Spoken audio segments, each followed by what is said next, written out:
Assalamualaikum warahmatullahi wabarakatuh.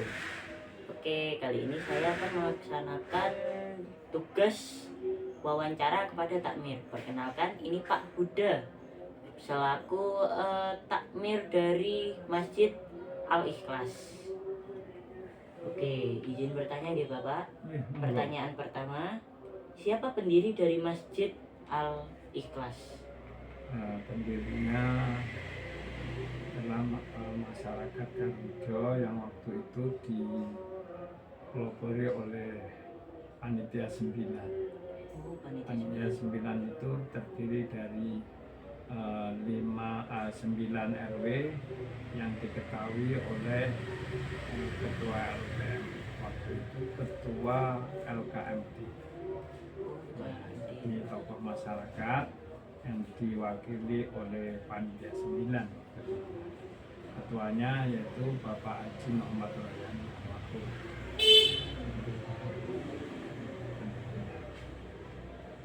Itu. Izin lanjut ya Bapak. Kapan Masjid Al-Ikhlas dibangun? Masjid Al-Ikhlas dibangun sekitar tahun 1982. 1982. Berarti masih zamannya Pak Soeharto. Ya. Gitu. Oke. Untuk yang nomor 3, apa yang melatar belakangi pembangunan Masjid Al-Ikhlas? Ya, karena kebutuhan masyarakat untuk tempat ibadah, harusnya pelaksanaan ibadah Jumat yang waktu itu di Kelurahan Karangrejo memang belum ada masjid. Dulu waktu itu pelaksanaan sholat Jumatnya dipindah di mana sebelum ada Masjid Al-Ikhlas? Belum menyelenggarakan. Oh, belum. Masyarakat Karangrejo waktu itu kalau Jumat ya di Baitur Rahman atau di Masjid Kertosari. Makanya Karangrejo belum punya masjid. Masyarakat sudah banyak berkembang, penduduknya tambah banyak, perlu punya masjid sendiri. Gitu. Oke, lanjut ke nomor 4. Apakah yang melatar belakangi dipilihnya nama Masjid Al-Ikhlas sebagai nama dari masjid tersebut? Nah, waktu itu diharapkan dengan nama Al-Ikhlas semua yang terlibat dalam pembangunan masjid, yang terlibat dalam pendukungan dana untuk masjid, dan juga para pengelola masjid yang nantinya menjadi pengurus takmir diharapkan adalah orang-orang yang benar-benar ikhlas semata-mata untuk kepentingan Islam, kepentingan agama, dan kepentingan masyarakat. Seperti itu. Ya. Oke, nomor 5. Dari mana sumber dana pembangunan masjid tersebut? Dari swadaya masyarakat. Bagaimana maksudnya? Dari swadaya masyarakat. Swadaya masyarakat itu seperti apa contohnya? Ya, bantuan, sumbangan dari masyarakat. Sama berarti minta ke pemerintah? Tidak? Waktu pembangunan pertama enggak. Tapi Pembangunan selanjutnya ada bantuan, hanya bersifat stimulan aja. Tidak utuh suatu bangunan masjid, enggak. Hanya untuk ya sebagai tambahan bagian dari pembangunan masjid. Oke, lanjut. Mengapa masjid ini dibangun di lokasi itu? Ya, karena memang lokasinya strategis dan waktu itu memang ada tanah wakaf yang bisa digunakan untuk pembangunan masjid. Kalau boleh tahu, ukuran dari tanahnya tersebut berapa, Pak? Waktu awal dibangun masjid itu ukurannya adalah ukuran tanah wakafnya kurang lebih 15 kali 12 meter persegi. Seperti itu. Terus apa saja fasilitas di Masjid Al-Ikhlas? Ya, ruang utama untuk masjid, selain masjid kemudian toilet untuk muslimat dan untuk muslimin. Ya, saat ini ada aula terbuka, aula besar yang bisa digunakan untuk masyarakat yang mungkin punya hajat, ada aula kecil untuk rapat, juga ada sekretariat takmir, kemudian ada juga tempat penyimpanan barang-barang inventaris masjid. Dan juga fasilitas lain sekarang masjid itu dilengkapi dengan CCTV, ada 16 titik untuk keamanan masjid. Jadi dilengkapi dengan CCTV, ada 16 titik untuk saat ini.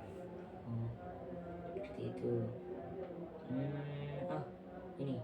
Apakah ada sarana untuk membantu jamaah berkebutuhan khusus untuk beribadah di masjid tersebut? Selama ini belum ada masyarakat yang berkebutuhan khusus yang melaksanakan ibadah di Masjid Al-Ikhlas, seperti mereka yang tidak bisa jalan dan sebagainya, ya dimana kalau mau ibadah ya bisa, seperti orang yang tidak bisa jalan ya tempatnya ya di masjid itu bisa diselami. Dan kemudian yang tidak kuat duduk karena kondisi sudah manula lansia, kita menyiapkan kursi untuk sholat sambil duduk ada. Ya, itu aja. Jadi yang berkebutuhan khusus seperti yang pakai kursi roda ya belum sepertinya belum ada jamaah yang datang ke masjid dengan pakai kursi roda. Seperti itu.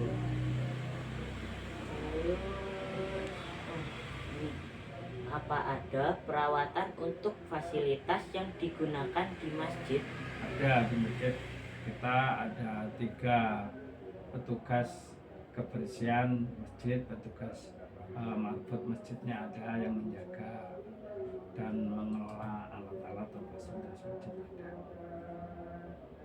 Kalau boleh tahu, itu 3 orang tersebut itu asli orang sini atau Ya, orang asli luar? orang Karo. Oh, gitu.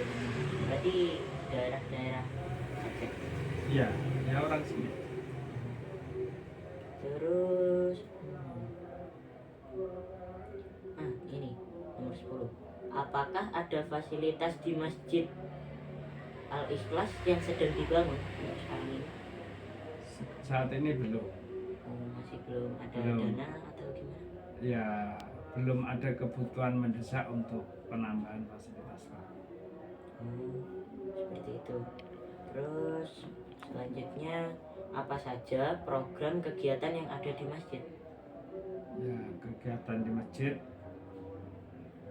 yang pertama kegiatan administrasi baik administrasi terkait dengan keuangan, administrasi dengan laporan persuratan. Yang kedua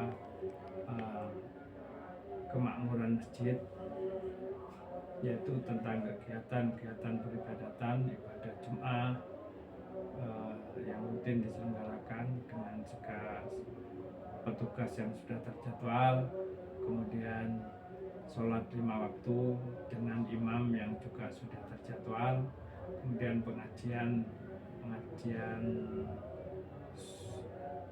kuliah subuh seminggu sekali. Kalau Ramadan seperti ini, kegiatan pengajiannya rutin setiap subuh selama 1 bulan.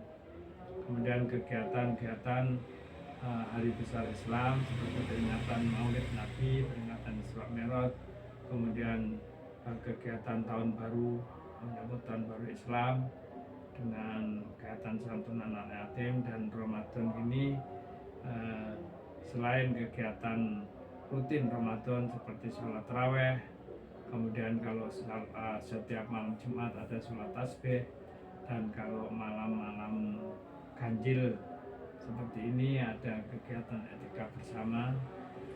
Dan tanggal 27, khusus tanggal 27 Ramadan itu etika bersama dan sahur bersama.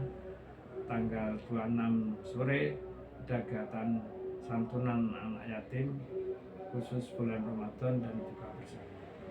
Kemudian juga setiap hari raya Idul Fitri atau Idul Adha kita menyelenggarakan sholat Id, kemudian juga sholat Idul Adha, sholat Idul Fitri. Semalam Idul Fitri menyelenggarakan penampungan dan penyaluran zakat fitrah, yaitu ada lembaga amil zakat infak sedekah NU yang ditempatkan di masjid, dipusatkan di masjid untuk pelaksanaan zakat fitrah, zakat mal masyarakat muslim di Kelurahan Karangrejo.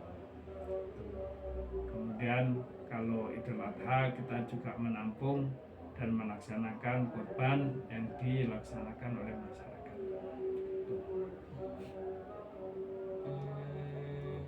Nah, apakah ada hambatan dalam melaksanakan kegiatan keagamaan di masjid?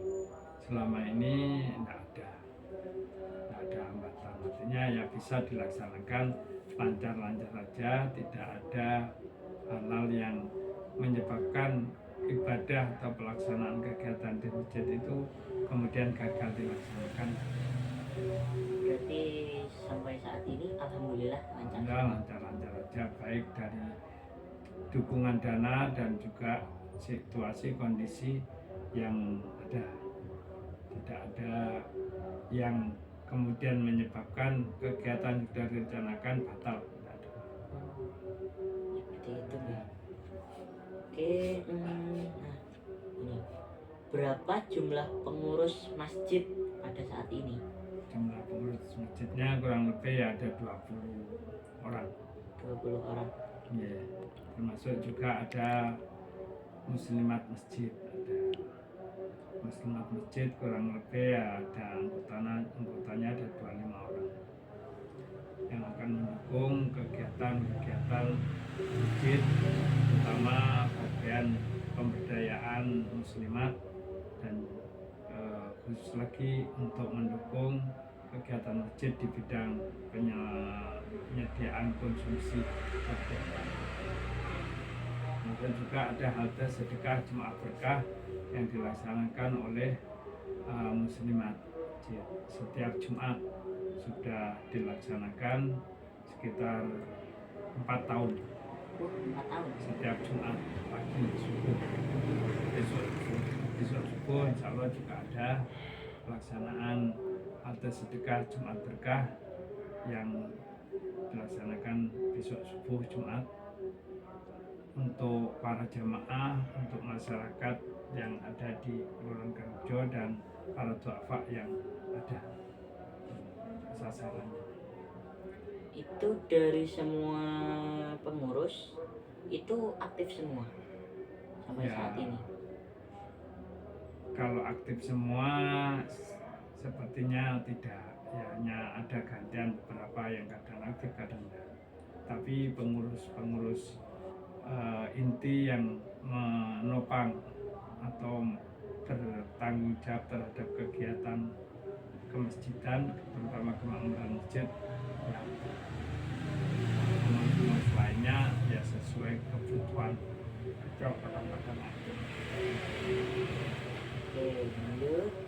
Berapa kali terjadi pergantian pengurus sejak berdirinya masjid ini? 4 kali. 4 kali itu berarti setiap tahun 1 kali. Ya, 5 tahun sekali. 5 tahun sekali. Kata bapak tadi umurnya baru 4 tahun. Apa lebih? Apanya? Tadi 4 tahun tadi apa? Itu yang halte sedekah Jumat Berkah. Halte sedekah. Kan masjidnya didirikan tahun 1982. Oh iya, udah termasuk. Oke, lanjut ke pertanyaan terakhir.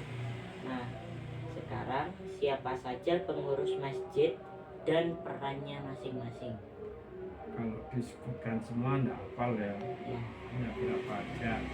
inti-inti saja. Ketuanya Bapak Haji Nasir Gaslali, ketua umum, kemudian ketua 1 di bidang kemakmuran masjid saya sendiri, kemudian ada wakil ketua bidang administrasi itu ada Bapak Muhammad Zaini, kemudian wakil ketua bidang pengelolaan dan pengembangan sarana masjid itu ada.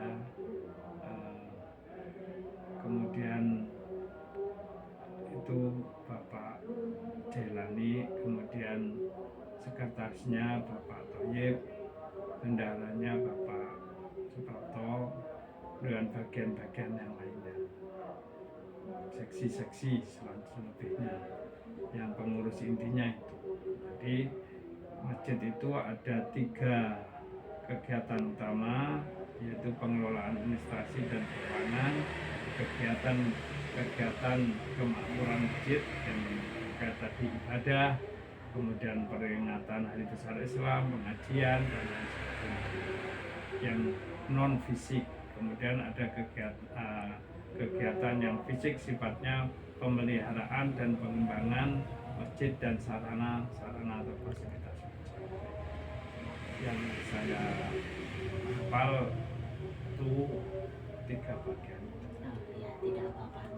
Oke, terima kasih Bapak sudah menjawab beberapa pertanyaan dari saya. Saya sendiri mohon maaf jika ada salah kata maupun perbuatan. Sama terima kasih atas atensinya untuk mengeksplor dan mengetahui tentang masjid. Oke semuanya, terima kasih. Assalamualaikum warahmatullahi wabarakatuh. Waalaikumsalam.